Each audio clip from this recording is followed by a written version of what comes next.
Amazon women rise.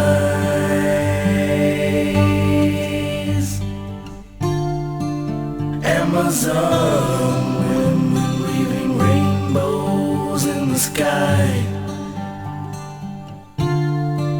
Amazon women fly.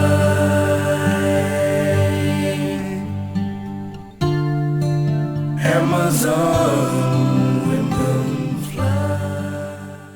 In 1976, Lisa Vogel dreamed of bringing women's music to Michigan. Back then, she and the women in the We Want the Women's Music Collective could not have imagined what the Michigan Women's Music Festival would become. Over the last 30 years, women from around the world have claimed the festival as their home, as a place and a time where they build homes and families and create their own sacred traditions. Each year, women gather in the woods of Michigan to build their own roads, electrical and plumbing systems, community centers, and a medical facility. They build a movie theater, a crafts bazaar, and a network of educational spaces. They also construct 3 child care facilities and 2 easy-access camping areas for women with disabilities. And they build one of the largest kitchens in the world, serving 3 meals each day to over 9,000 women and children. And finally, they erect 4 stages complete with their own lighting and sound systems.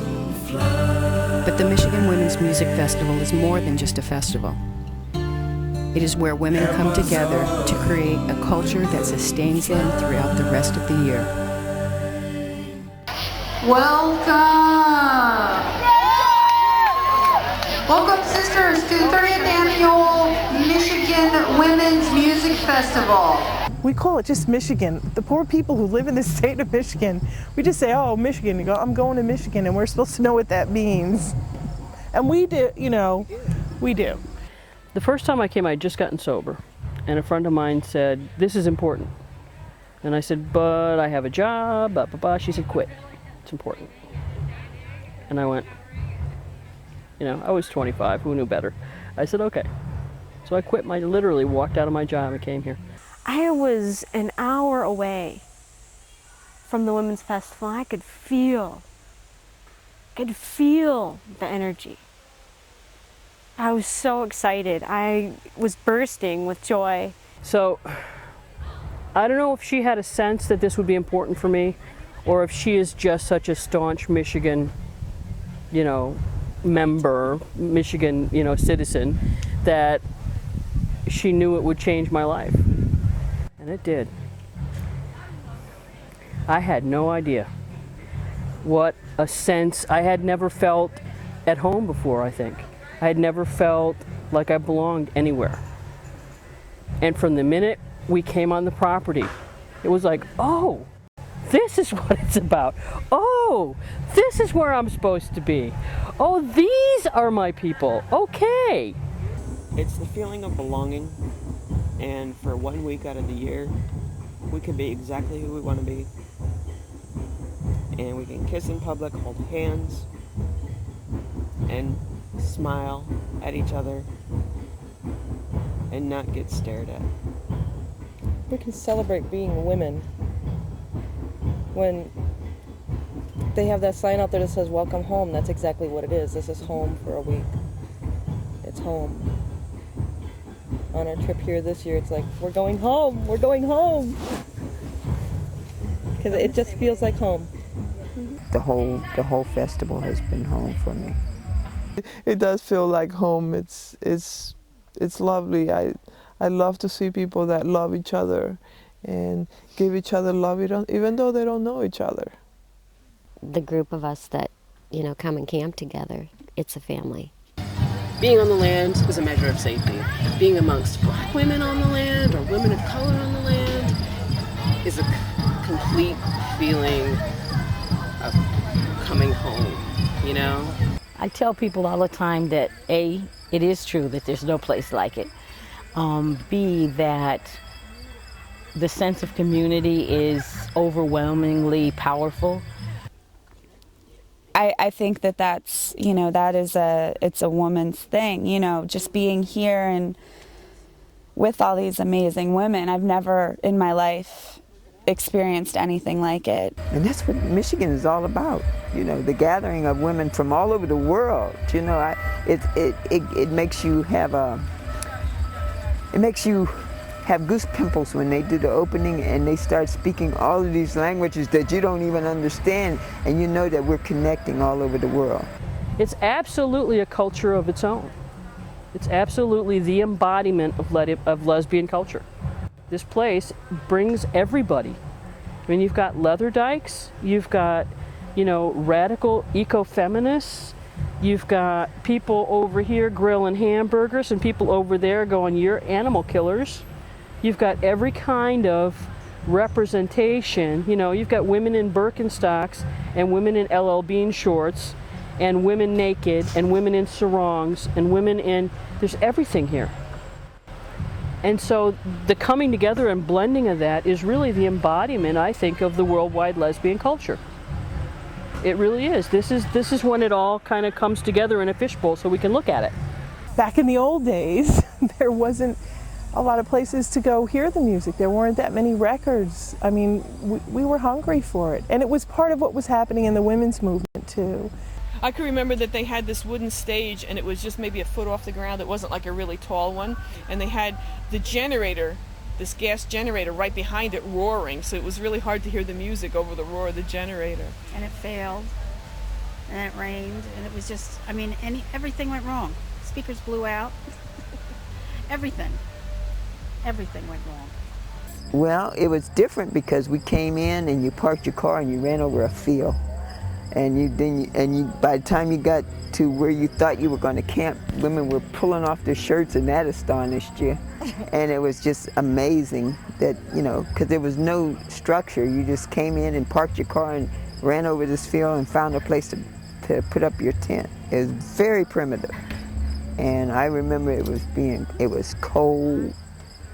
The showers was cold. It was very, but the energy was so spectacular. I think I would have slept, I slept on the ground. It was cold. I never took a shower for a week. But the energy was so dynamic, I had to come back the next year. There was a big tank of water, a big tanker truck with water, because there was no anything.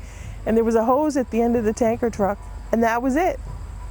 There was no shower, there was no way for anybody to, you know, we all had to just use this big hose, the kitchen people, everybody. So of course there was a big pile of mud at the end of the very first year? Yeah. Nothing, funny. Go dig a hole. There may have been a porta potty someplace that was absolutely nauseating. There was nothing. And in fact, what they did was they sunk a well for the water, and I don't know why they did it, but they sunk it on this knoll, and the knoll was overlooking a main road, and they're like farmers' property on the other side, and so women were out there like taking a shower, and all the townspeople would be lining up on the road, and you know, on Sunday they'd come after church, and little old ladies and little old men would be just standing there because you're up looking at us. they're up there taking a shower. So what they wound up doing was putting vans all the way around it, so encircle the shower. It was We Want the Music Collective. That was the name. So we wanted the music. And then when we got here, we had to plan for more than that. And it came out of the women who were here. Like, there was no security at all. And so who thought you needed security? The townsfolk would line up, and if they couldn't get there, they were in the trees. The With boys binoculars. were in the trees with binoculars, because you could look over in the trees, the top of the trees. I guess I've been telling this story since I came that first time. They had some food, and they were going to try and cook it outdoors. And so, I went to help. I washed the potatoes, and somebody came and said, okay, wrap all the potatoes up in aluminum foil. So we all wrapped the potatoes up in aluminum foil.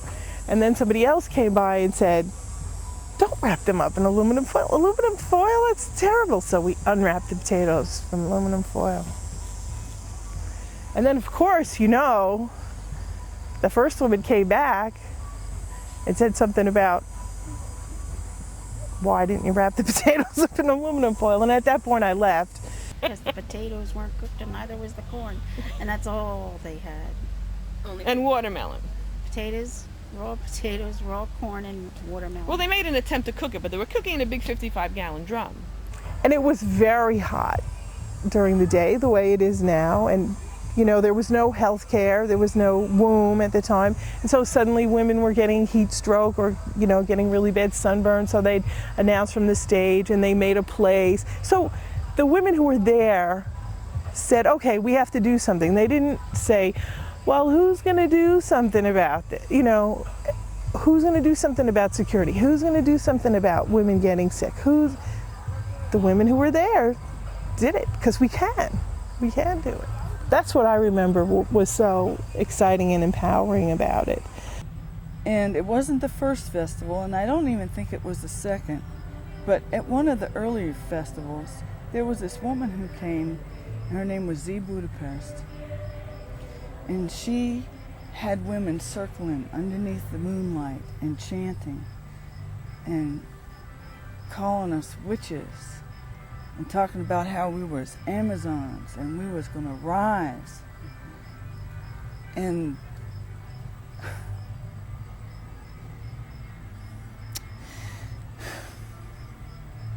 that was the second time in my life that I knew that I was home. I am and I once was an Amazon. Now I am called a lesbian. All my sisters, the matriarchy ruled back then. Oh, no. Sisters, the matriarchies wanna rule, yeah. The Amazon women were a tribe of just women. Historically, we know from the Gimbutas research that there were matriarchal tribes. They were referred to as the Amazons. Why they got the name, I don't know. They traditionally defended themselves, were self-sufficient. Depending on who you ask, either did or did not visit with the men's tribes. In my book, they visit. They had the people that were the warriors among the Amazon, and they had, you know, the mother figures, but they all had strength. This symbol, which I will give you to the camera, okay, that's a labrys. That's two labryses actually crossed, is a short hand axe. It's about that long, and it has blades on both sides. So the hand axe came into being for women because they were lighter. You wore them on your belt, crossed, the handles were crossed like this in front of you, so you could pull them like that when you needed to defend. So that's the symbol of defending the women. I admire women that wear them because they are strong women. They know who they are. They're in touch with who they are. They don't care what people think. And they're proud of who they are. And that's all the feelings, all those words combined together equal Amazon women. I once knew you from a long, long time ago. Aren't you the women who came knocking on my door? Yes, you are. Amazon women, we'll rise again, yeah. Priestess and warriors, step right on in, step right on in, yeah. It's the, you know, the battle axes that we're wearing, what this holds. It's the energy that you feel from the other women. Well, I grew up with all of that stuff, and my young lesbian years were a lot of that sort of stuff. We have 2 or 3 women's lands in Australia. One's called Amazon Acres, and one of the things though that makes Fest for me is the song at opening circle, Amazon Women Rise. So for me, that is one of my festy memories that I take with me every year. it's really important for me to hear that song. I'd like to give credit to Maxine Feldman because she's the woman who wrote it. And she's just a really dynamic person, and I don't really know whatever happened to her, but I'd like to personally thank her because it's a phenomenally strong song. Well, at the beginning there were hardly any songs about loving ourselves, loving another woman, at least not in a positive way. So that's what I meant, that women were hungry for this. So something like that, you know. And I almost didn't appreciate whoever came up later was sort of making fun of that, you know. I'm not women. No, don't mess with Maxine with me. We have our own theme song. How cute are we? Amazon with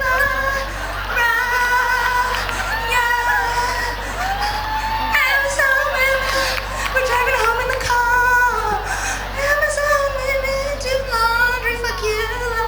And that's why every time we have a beginning ceremony of the Women's Festival, we sing that song, and we sing it with pride because we created this wonderful place.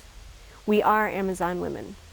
Amazon witches have returned to the flame, and we will dance in the moon circle once again. We will dance, my sisters. We've known each other and loved each other in our past. Amazon Nation is rising at last. Being a woman, being a lesbian, being an Amazon is a special thing.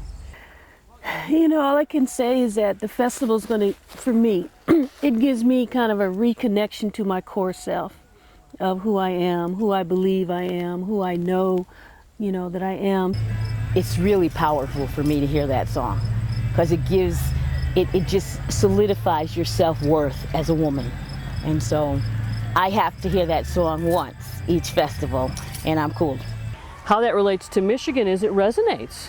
And these women resonate with that. They all think they're defenders of the women. And they are.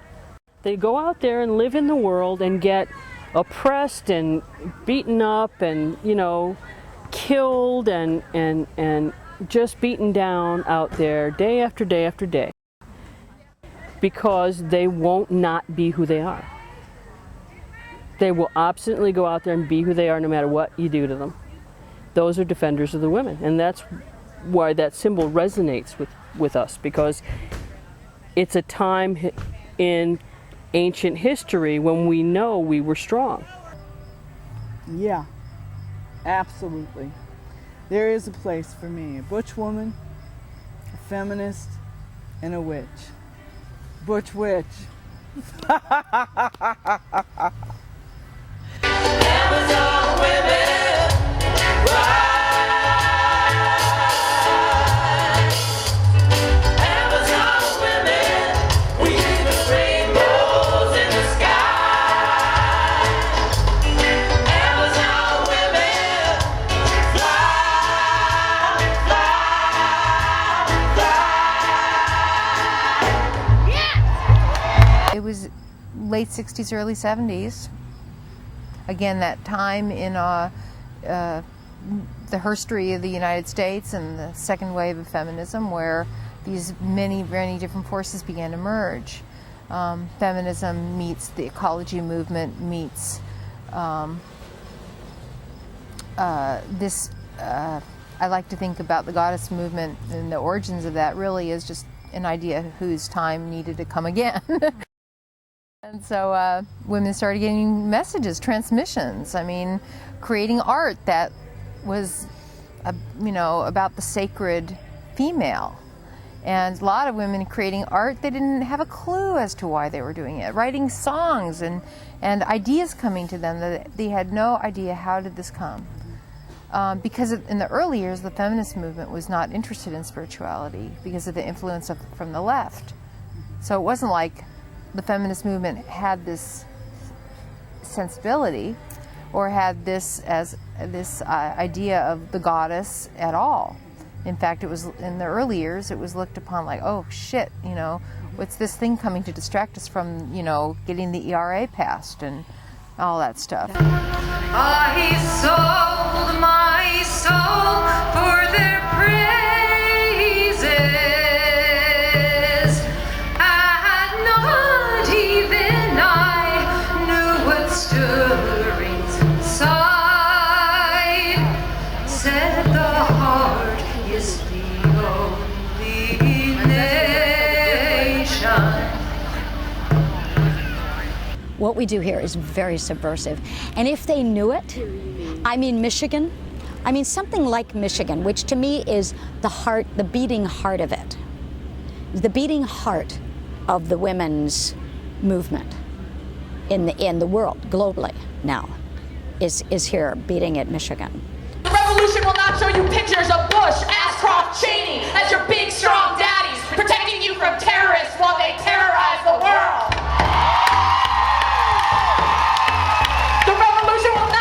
To you by E.T. or Regis and Kathy Lee, and will not star J-Lo and Ben Affleck, or even the Powerpuff Girls.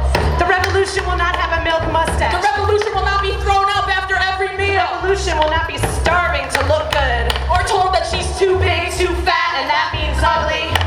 Interestingly enough, in Australia where I live, there's a lot of witches, basically, and it's not unusual to have sort of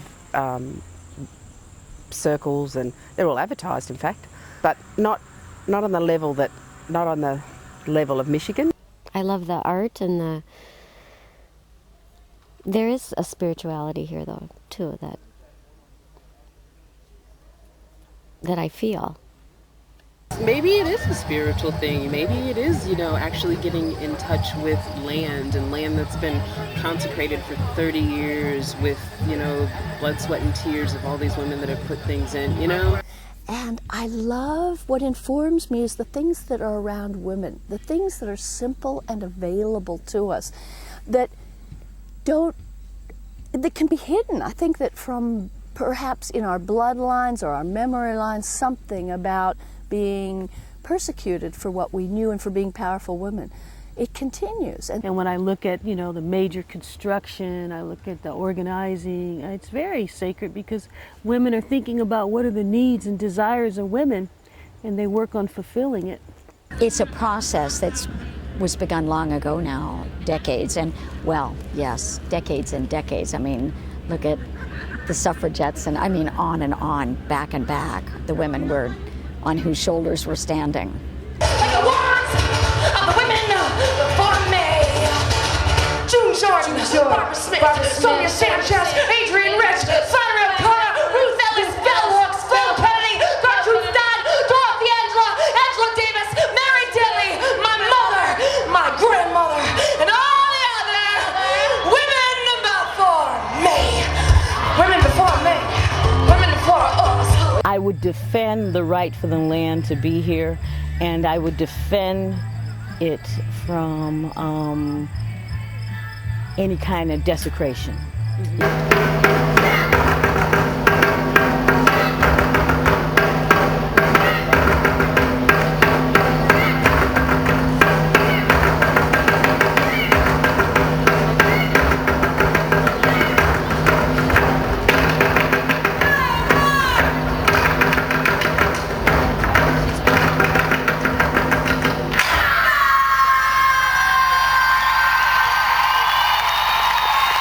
This is a sacred land that, oh, I just want to cry.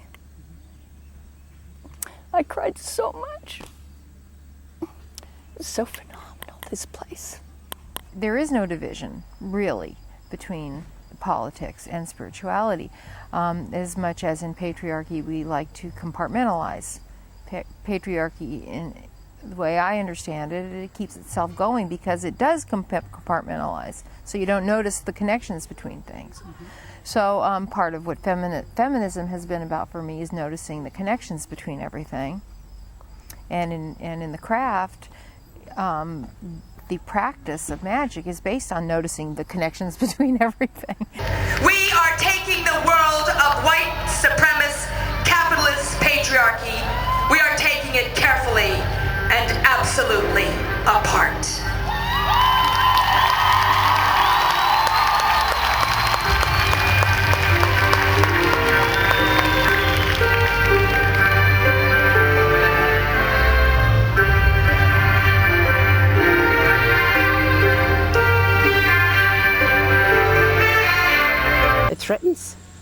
flattens the patriarchy for women to be strong and goddesses and, you know. It's the core of who you are, and you act from that. Your behavior is sourced from what you believe, which is why spirituality and religion has always been inherently political. It's the battery, it's the energizer that propels you into your choices in the world, and what you choose, who you vote for, frankly, what you put in your mouth to eat. I mean, everything.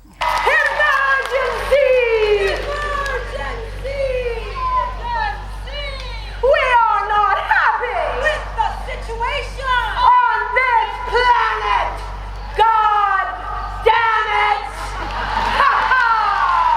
it! Plus, you know, women, you know, we're very special people, and so when you get this many together, you're going to have all kinds of magical and mystical things going on. Rise up in the name of liberation. You can't stop an ocean from taking back its shores. Stand up in the name of freedom. Tides growing stronger, come to settle up the score. Rise up in the name of liberation. You can't stop an ocean from taking back its shores. Stand up in the name of freedom. Tides growing stronger, come to settle up the score. Rise up in the name of liberation. You can't stop an ocean from taking back its shores. I guess what I would say in relation to how I image the sacred or the divine or the universe with a capital U, which is a word that I feel comfortable using. I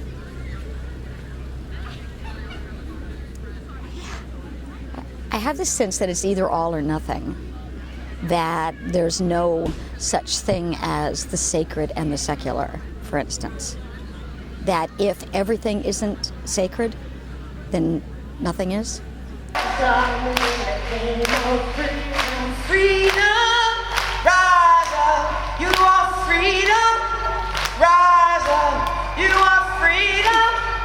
Rise up, rise up, rise up, rise up. Rise up, rise up, rise up. Woo!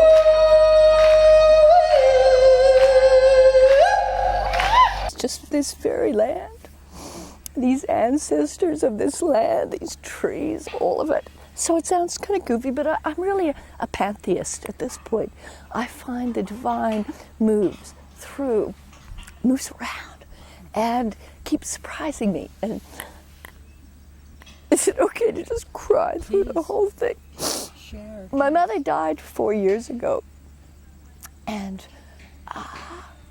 I find her now as she has spread out, as she's done, as in her passing, over these 4 years, she's spread out into it all so much more. And she leads me and teaches me, and it's not like it's her, but it's that divine feminine, that comforting place. And I think it is something like, it's like, where do I find God? I find God where I can find refuge. So I find refuge in a field of Hypericum. This wonderful women decided to give me the honor to make a circle of women and do a positive energy closed circle to give this wonderful person the strength and the hope and the memories of something so beautiful, so she can really focus on passing this test in her life. It's a spiritual happening, really. It enriches your mind, your body, and your soul. So that's the way I feel. That's the way I feel. And I want it to happen another 30 years because I'm going to live to be 119 and I'm going to be right here. In fact, my daughter's going to spread my ashes somewhere on these hills. I told her, I said, you got to go back to Michigan, I don't care, and take part of my ashes.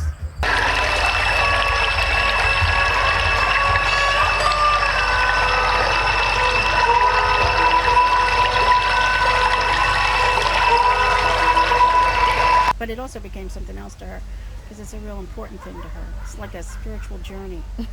We lived in New Jersey, but all of our friends were in Manhattan, and so we'd run to Manhattan to see our friends, and then we'll meet you in Michigan, and we became like a big family reunion. Who was going to be there, and then as the women from New York moved across the country, they'd come back, 1 year, or if not 1 year, they'd come back another year, and so it really was like a family reunion.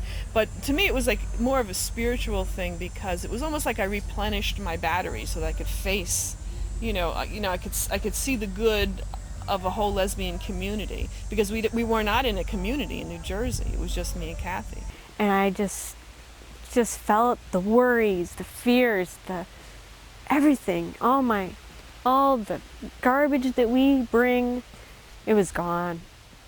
It was gone, and I saw these beautiful faces that yelled and screamed and were like, "Yay, you're here. You're part of the family. You're with us." And it was just, I was home. I was home. I think this is the most accepting place there is in the world. Mm-hmm. The women here just accept you for who you are. Mm-hmm. They accept that you don't know all the answers, and they all share their wisdom freely. But by your lives be a spirit, and by your hearts be women, and by your eyes be woven. My mother comes. Like, my first year I was, I was with some friends, but the second year I brought her. So to have her here and then be amongst all these other women of color, that is home. I brought my mother and my daughter, and I was dreading bringing my mother because I thought I'd have to be this caretaker and I wouldn't have a chance to enjoy myself. But the women on the land have embraced her. So I've been able to let some of that go. Mm-hmm. In fact, I've been able to let a lot of that go. And that's been good too. Very good too. She's kind of a celebrity. And it does feel like home. And so like the first year, it was all about that, like finding my way, getting comfortable, blah, blah, blah. And now this is a family reunion, This is like seeing people like year after year, seeing people get older, see teens like actually become adults, that sort of thing. Early on, when I first started coming, there were no children. You'd see one or two tops in a whole year. I mean, if somebody had a baby, it was a big to-do. People would gather around them and go, "Look, a baby! Oh, cool! Where'd you get it?" And there were a few straight women that came, and there are still a few straight women that come, and we honor them. And they would bring their kids, and we would bend over backwards to be good to them. And there wasn't guy-girls camp yet, and there wasn't brother-son yet, and there wasn't, all that wasn't happening early on. And then the lesbian baby boom happened out in the world, and now you see what happened. What I find really really exciting is the fact that there are young children that grew up here for 27 years, or they come when they were little, and then they maybe skipped a couple years, but they grew up here, and I think that's so miraculous. Very loved children. Mm-hmm. You can tell that they feel safe and secure when they're dropped off at Sprouts. They don't know any of us, but they're just happy to be there to play. They know they're safe. My kid is 11, and she's been here 9 times. I know kids who are 20 and 25 who have been here 20 and 25 times. They grew up here. This is their home. And they were raised by these women, by this community. My daughter was the mascot. And it has made a difference for her, because my granddaughter be running around talking about girl power. And this is for girls only, with all her brothers. This is the girls. So she gets real, Wait till she gets here. Yeah, she gets real uppity about her girl power. They have cribs for the little ones to sleep in, and They have their little snackies and sandboxes and swings and all the things little kids love to do. Dress up. Dress up, yes. We have dress up and imagination play. I had lizards in my ears. One little girl was playing doctor and checking my ears, and I had lizards in my ears.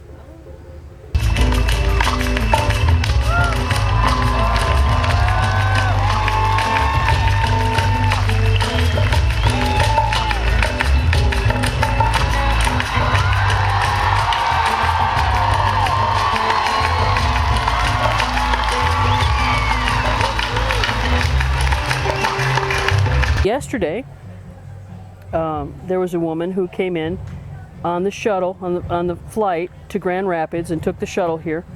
She had a 4-month-old baby, no gear. Where else could she have gone where the community would have grabbed her, cocooned her, taken care of her emotional needs, played with the baby and said, okay, here's a blanket, here's what you need. And you know, by the time she got down to Triangle, she was feeling better. And as she was sitting there waiting for somebody to come down and guide her to where the camp was, you know, I came over to her and I said, you're home now, you're okay. We've got you. It's redefining family, because I know that my, family at home would, mostly drop everything if I needed to. But I know these women would no matter what. And that's fantastic. Kids that are running around and, they're naked or they're playing in the mud and they're completely free because they know they have like a community of mothers to take care of them, because you'll see them, like they're going down here and it's okay. It's okay because they know that they're safe, We just feel safe here, and that's a beautiful thing. And then getting to Michigan, it was just like, relax. This is a really safe place. It just felt really safe. You could be in the woods, no man was going to come out of somewhere with a gun or whatever. It was just, I don't know, it just had this amazing feel about it. And somebody saying, I'm hoping it's not because there's no men here, and I'm saying that's the one main reason that we have no violence or, I mean, there, we have disagreements. We seem to sit down and want to talk about it.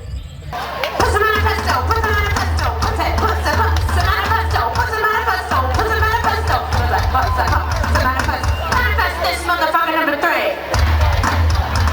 I'm sick of my genitalia being used as an insult. And we can do it without them, and it's wonderful when we do. It's just wonderful, and that's why I think for this long it's still happening, because to have women-only space is just precious. It's very precious.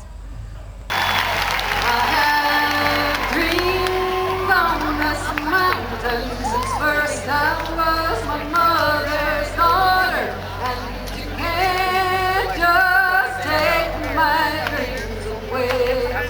Now with me watching you make drive a big machine, but I was born a great big woman, and you can't just take my dreams away. The main thing that I've keyed into here is about women helping women. But there's been women here on iron lungs. Seriously, there was a woman who had a respirator here. She was on a stretcher. She was on a stretcher. She couldn't move. There was a woman who just recently passed away, Connie from New York, who came here every single year. The only thing she could move was her mouth, and she was in a wheelchair. And there are people here who assisted her in her every need. And that has remained the same, no matter what kind of crap has happened over the years or what kind of political shit. What's the same is if you're walking through the woods, you'll hear a voice sometime during the festival. Somebody will shout, I need some women over here. And all of a sudden you're surrounded. And they don't know what you needed or what you wanted or what your problem is, but they're there and they got hands, and what can I do for you? 'Cause we are woman loving women when it's said and done. Can you sing it? 'Cause we're woman loving women.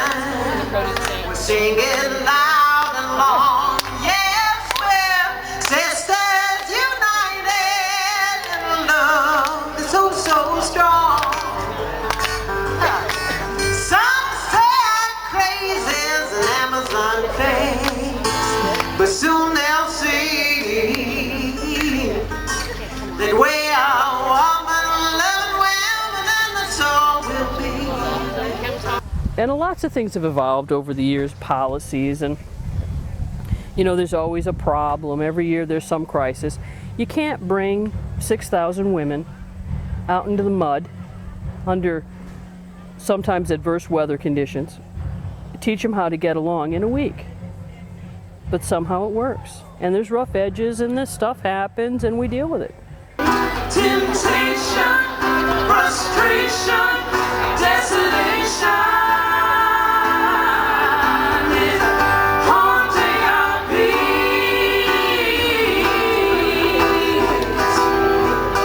Temptation, frustration, desolation is haunting our peace.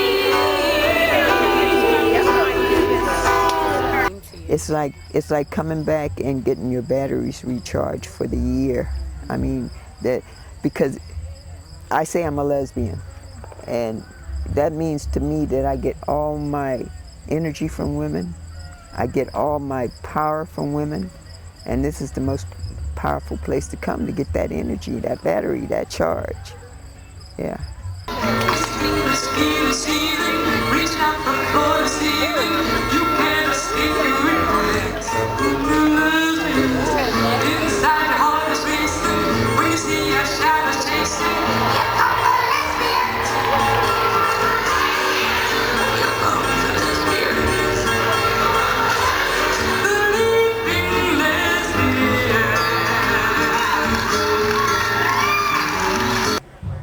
But that's what this is about. It's not about the music. The music is wonderful. The culture is wonderful. The drums are amazing. The workshops are great and thought-provoking and bonding, but that's not what it's about. What's it about? It's about them. It's different. It really does get on you, whether you want to be here or not. It's going to leave and do something to it. Because you look around, it's so massive. How can it not do something? How can you not look around and see, especially from the beginning? I mean, I never thought this thing would really survive. But each year it's progressed to where it's got electricity, running water, hot and cold showers, every type of support tent you can find. And if there's not one there, somebody will fix something up. That's what it's about. It's about the community. It's about building something. And there's been evolution in the practices and the cultures, and some of the young ones kind of have different ideas than we do. Kids we raised. What I see in the community here is a natural aging of a society. You know, because the kids are growing up now and they've got funny ideas about nose piercing and gender, and they have all these kind of alternative ideas that that go further than our beliefs. You know, we pushed everything in a direction and the kids are taking it further, and it makes us nervous. And we go, we don't get their music and we don't know what they want and we don't know where they're going with this, but they're the ones who are going to take this on. And so I've watched that happen, and that's been really cool to see people who are now, you know, adult human beings or semi-adult human beings who I remember toddling after the tractor in their diapers. You know, that's the cool thing, is the community. I try to encourage every woman to taste of Michigan for once. It's like being on another planet, in another world, and it just makes everyone grow. You know? It just penetrates so much of your life. This changes things. I think it changes me in the way of, it gives me, it's like filling my cup up, you know, and I can sip little bits of it for the rest of the year. And it's really important for me to be able to sip from the cup.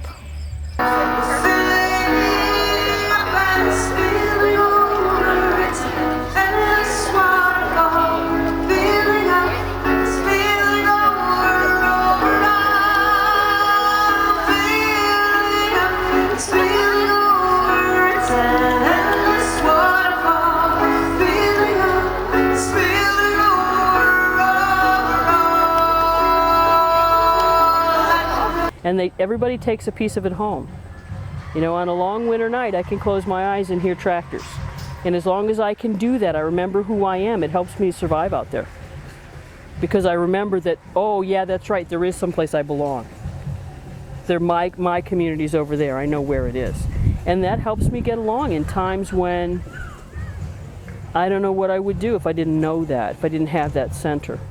And I think that's what Michigan gives people, more than the music, more than the, you know, the games and everything else. I think it gives women a sense of where they belong.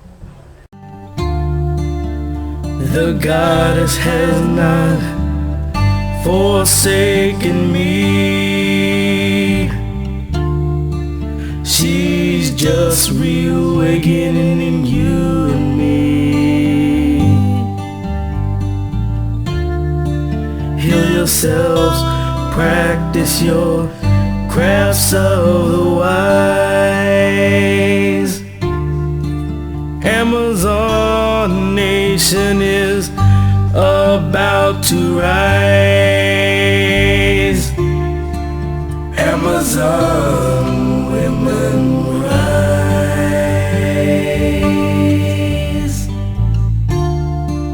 Amazon women weaving rainbows in the sky.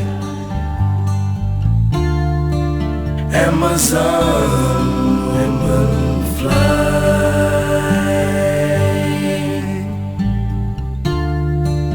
Amazon women fly. 1, 2, 3, come on. Women come rise up, come on and rise up. Women come rise up, Amazon women. Women come rise up, come on and rise up. Women come rise up. Women come rise up. I am and once was called. Women come rise up.